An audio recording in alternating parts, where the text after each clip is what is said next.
this is Caroline Miller. I'm your host with Just Read It, a Pacific Northwest film program where New York writers get a review by Portland and Pacific Northwest writers.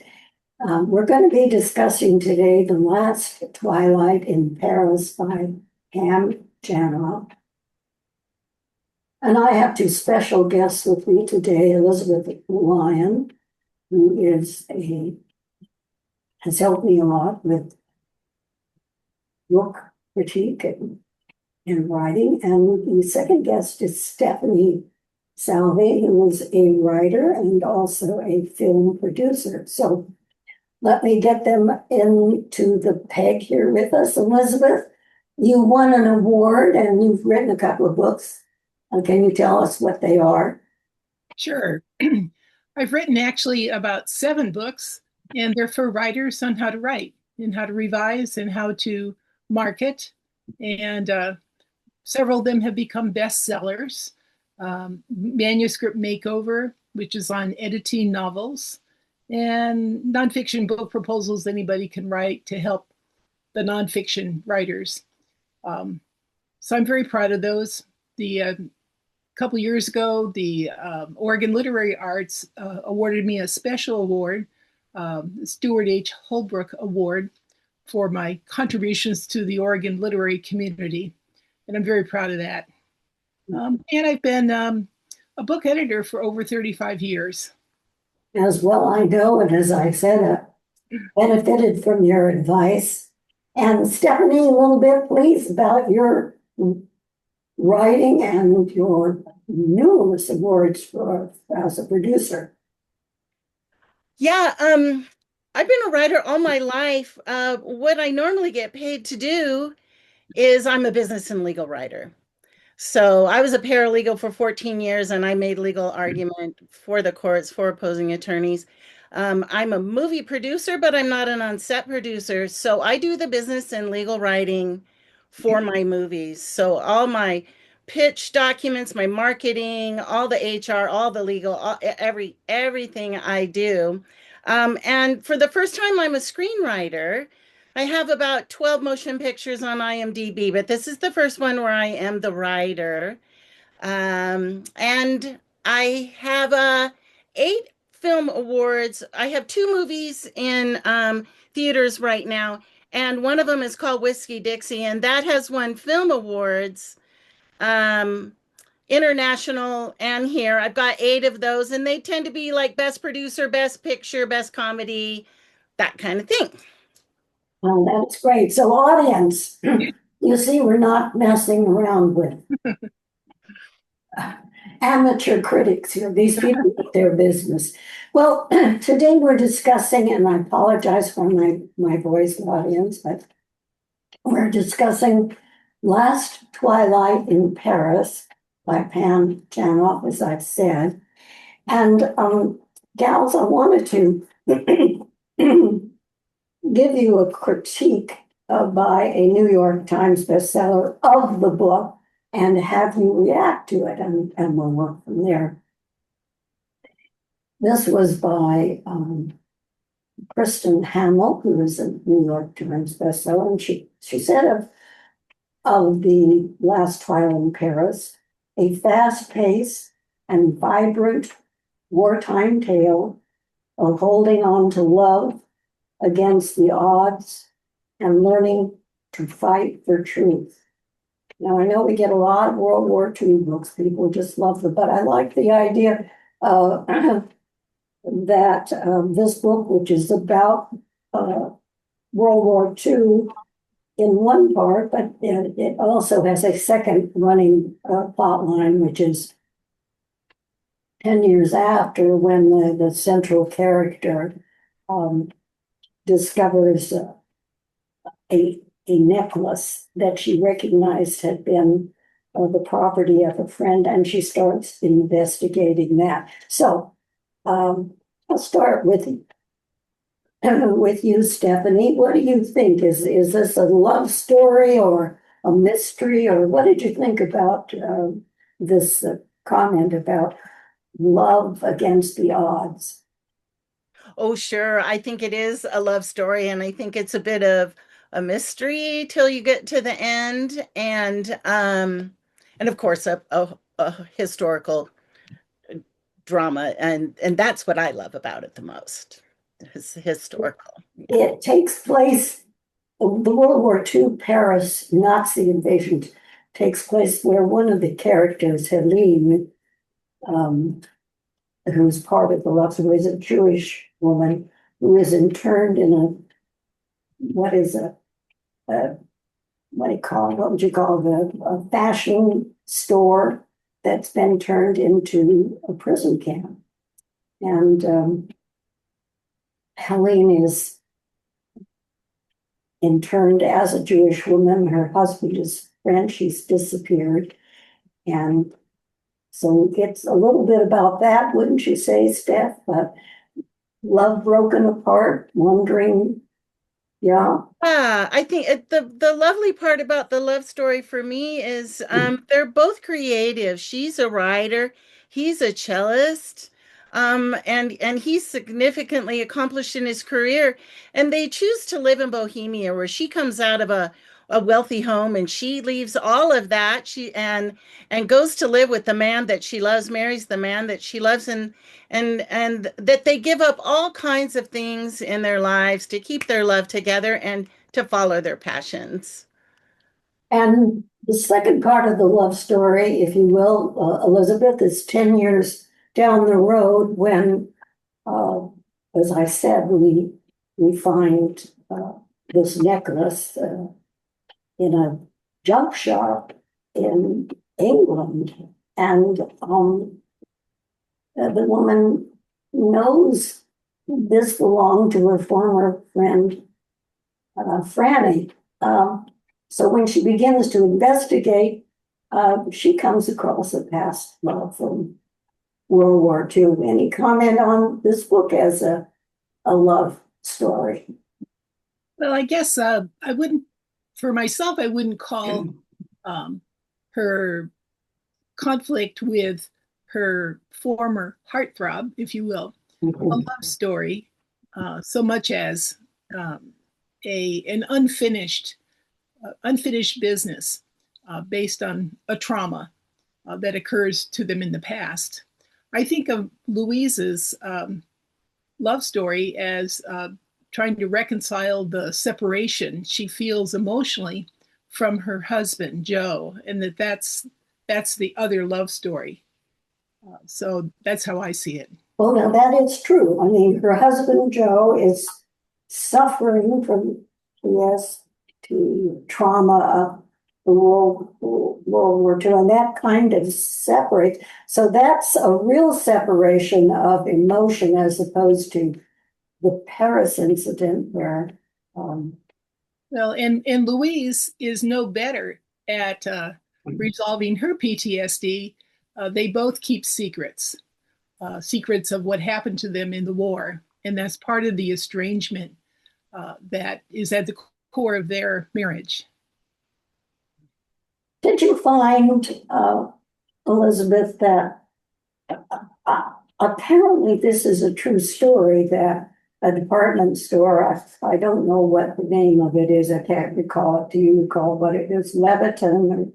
And it was a concentration camp. What did you think about that aspect of the novel? Well, it was certainly a bit of history I didn't know. And I think that's one of the great things about that being the focus and being brought out through historical fiction.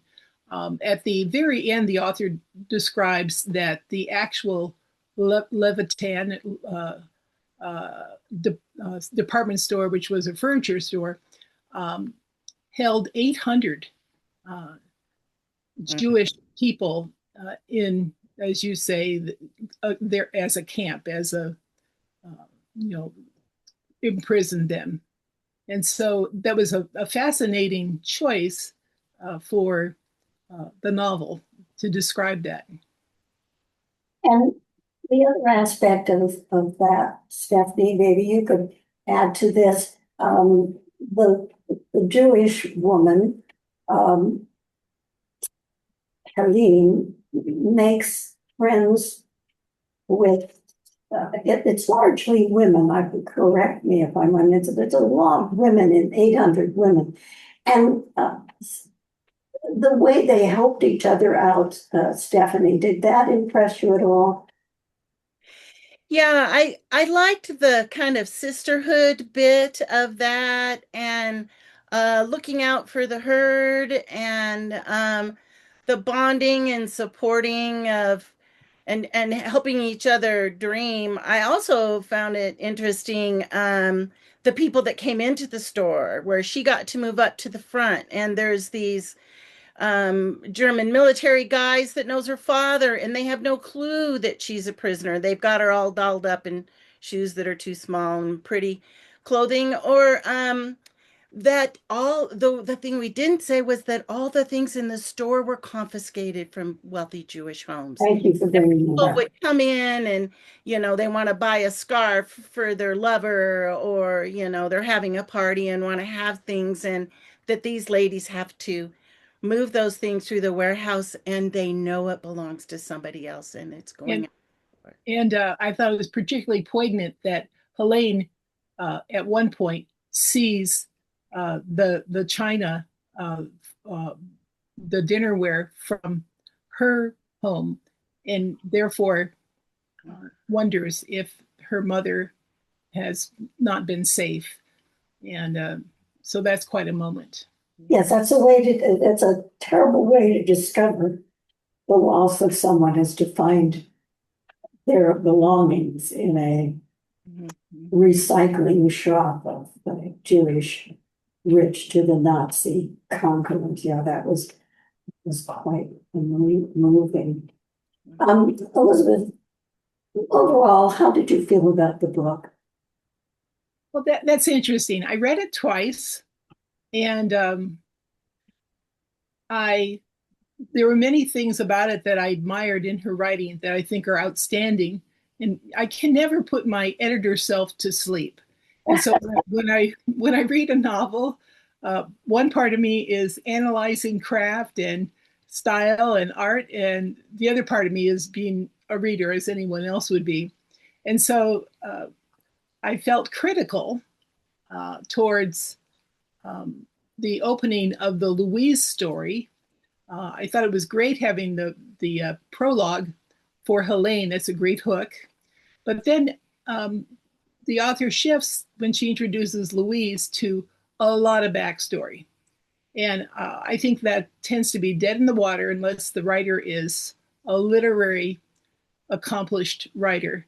And so my interest dropped right off. And reading it the second time, I certainly appreciated knowing all the backstory. I just felt like it could maybe be worked in more artfully and get us to the action sooner. So that was one thing. The other is, although I felt propelled to keep reading, and especially liked the plot involving Helene all the way through, I struggled all the way through with Louise, because I guess I thought many of the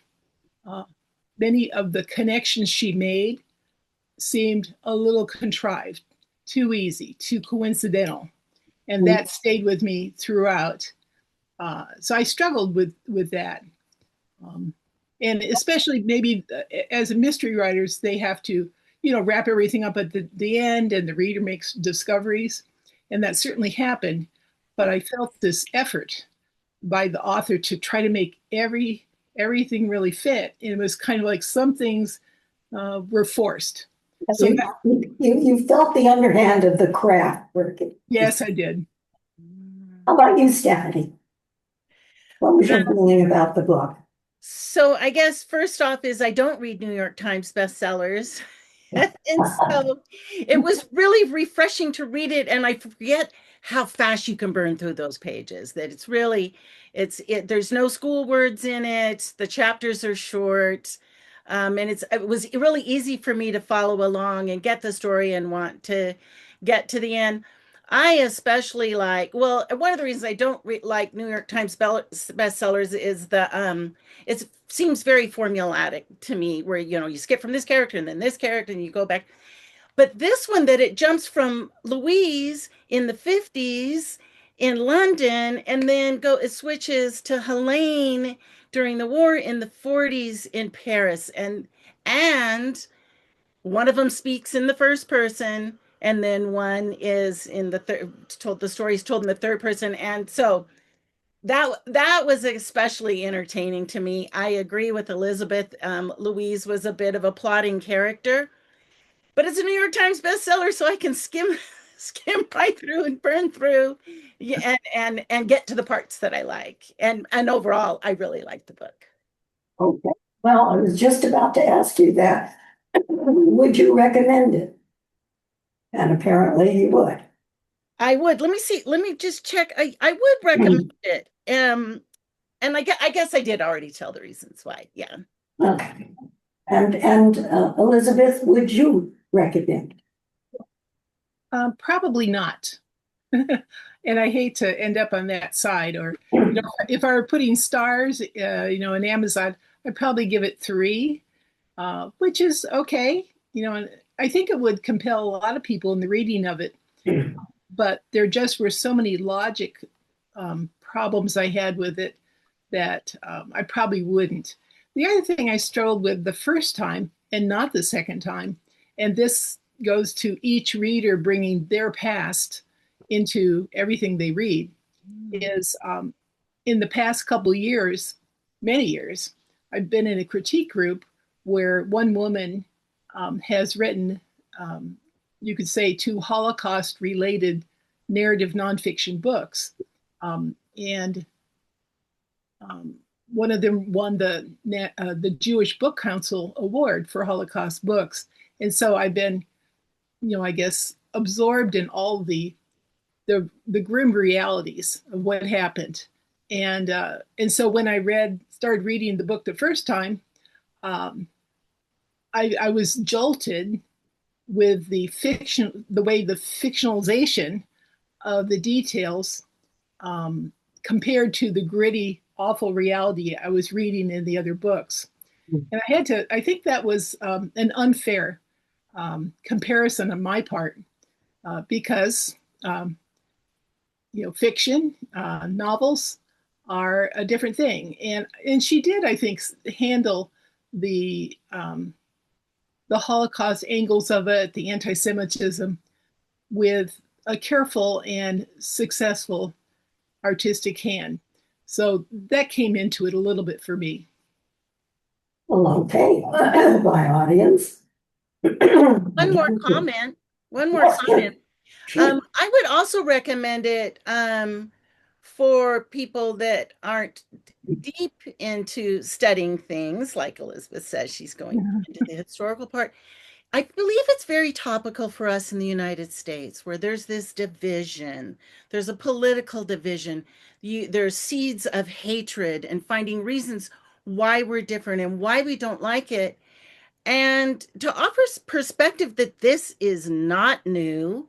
This has gone on throughout humanity, and really the biggest and most horrific example is in our time is World War II, and to know that history repeats itself. And I just don't think people, if they didn't study history, which I had the opportunity to do, they don't connect the dots and don't make those comparisons. And this presents it. It doesn't say it out loud. It doesn't say it on the book cover, but people can extrapolate that and think about what's going on in their lives related to that and their views. I love that you said that, because picking up the topical part, the arts are under assault.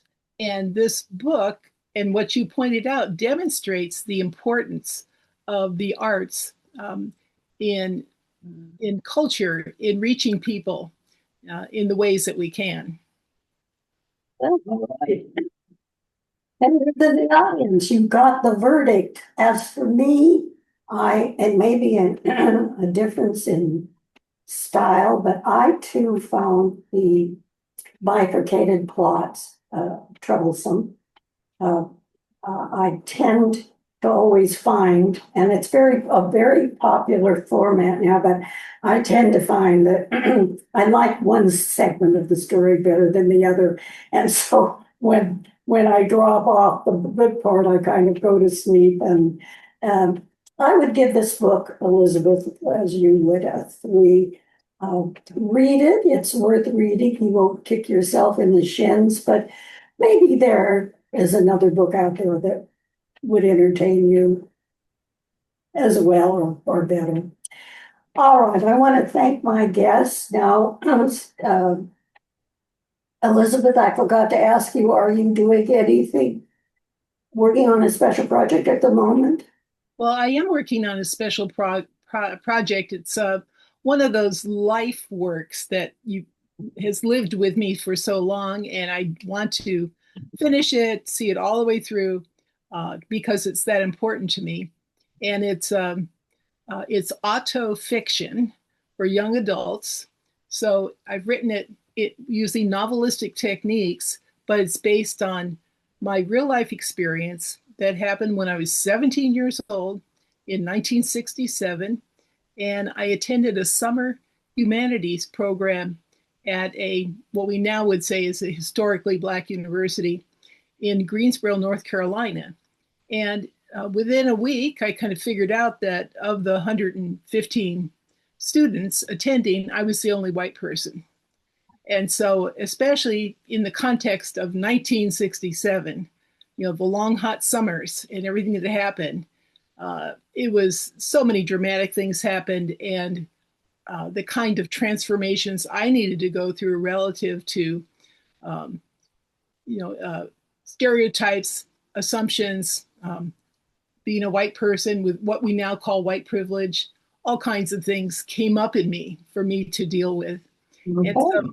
Does it have a title yet? Does it have a title? Well, my title is "This Book Will Be Banned," and the subtitle is "A White Girl's Summer at a Black College." All right. Stephanie, very quickly, as we're running out of time, you want to tell us a little bit about the project you're working on? Writing my first screenplay. It's a historical drama set in Portland, Oregon, in the East Side, which is where I grew up. So mine, like Elizabeth, going on a little autobiographical. And it's a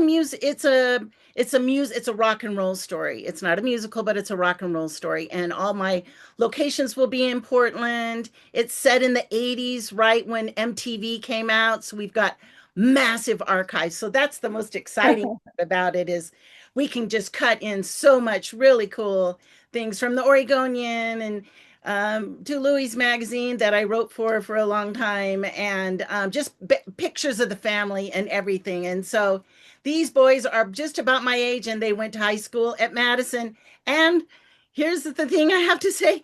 Caroline was my English teacher. She was the only one that saw my weird self.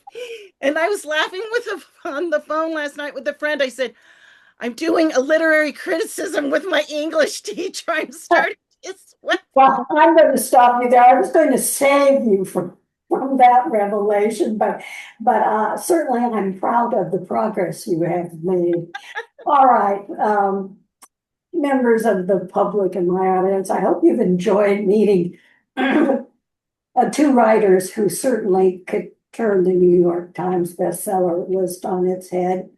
And I hope you enjoyed our discussion, and we'll check into Last Twilight in Paris and see what you think. And let us know if you've got some comments. In any case, I thank my guests for being with me. Please come back, audience, or consider subscribing. We don't sell names or commercials. It's just that we only publish about every 2 months, so we don't want to miss out one of these interesting discussions. So in any case, thank you, my guests. Thank you, my audience. Forgive my voice, and see you next time.